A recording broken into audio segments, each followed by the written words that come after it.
Let's go off the charts here on the ML Sports Platter, brought to you by CH Insurance. They are in your corner. We bring in ESPN college basketball lead analyst Jay Bilas to the program. Jay, great to see you. Thanks for a few minutes. Yeah, my pleasure. Thank you. Sweet 16 is here. How about a couple of top storylines from you? It's been, I think, a great last couple of days of the tournament for sure. Every tournament is great. They're all different.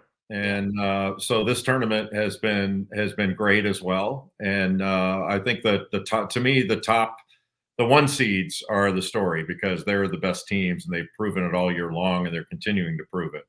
Now, can they get beat? Yeah, but I think Duke and Florida have proven to be the best teams, and Auburn and Houston aren't far behind.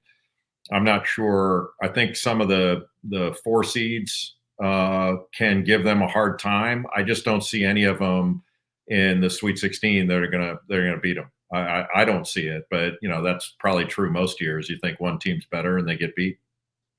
So in Central New York, obviously a tough year for Syracuse basketball. Red Autry just got commitments from J.J. Starling and Donnie Freeman coming back to the roster, so that should help. But what's your thought, strategy, idea in terms of how to turn this thing around in Syracuse based on today's climate? Is there any specific strategy to attack with this? Well, I don't know how today's climate factors into it. It's the same now as it's always been. You have to have good players, and the team with the better players usually wins. So, however it has to happen, whether you have to invest more. I mean, the entire ACC was down. That's sort of the problem that you have when you're not having a great year and then your league isn't having a great year. I think the question becomes, why didn't you do better in a league that's not having a great year? But I think it's a league-wide issue of teams having to do a better job. And there have been a number of teams that had transition with the older coaches that retired. And so, we had a lot of things in the ACC that hit all at once in that regard. But that's not really an excuse. You see, new coaches come in and they're able, like Pat Kelsey had to put a whole program together at Louisville and did it. Yeah. So to me, if you don't have the players you want, go get the players you want.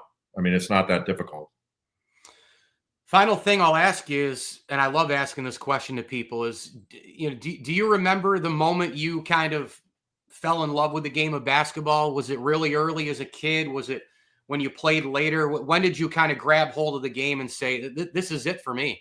I was in fourth grade and I tried out for a local team. And when I first, I really loved it for the first time I dribbled a ball. But when I got involved playing for a team, and you had a uniform and, games every week and all that stuff. And I played on, it's called a conference team at that time. It's basically a local all-star team. So we played all over Southern California from the time I was in fourth grade through until I got to high school. We played 50 games a year. And at that time, that was a lot. And I loved it. It was a blast. To me, that basketball was all there was. I played baseball too, and I loved baseball, but not like basketball. And when my high school coach made me choose between baseball and basketball, it didn't take me very long to make the decision. That was it. I know you play a lot of golf too. How you hitting them? Not often right now because I can't play right now, but soon that's all I'll be doing. Yeah, no doubt. Post March and April to play golf for Jay Bilas. ESPN college basketball analyst Jay Bilas here on the ML Sports Platter as we go off the charts, brought to you by CH Insurance. They are in your corner. Visit chinsurance.cc for personal and commercial insurance packages. Jay, thanks so much for the time here today and, of course, through the years, and enjoy the rest of the tournament. I appreciate it. Great to be with you.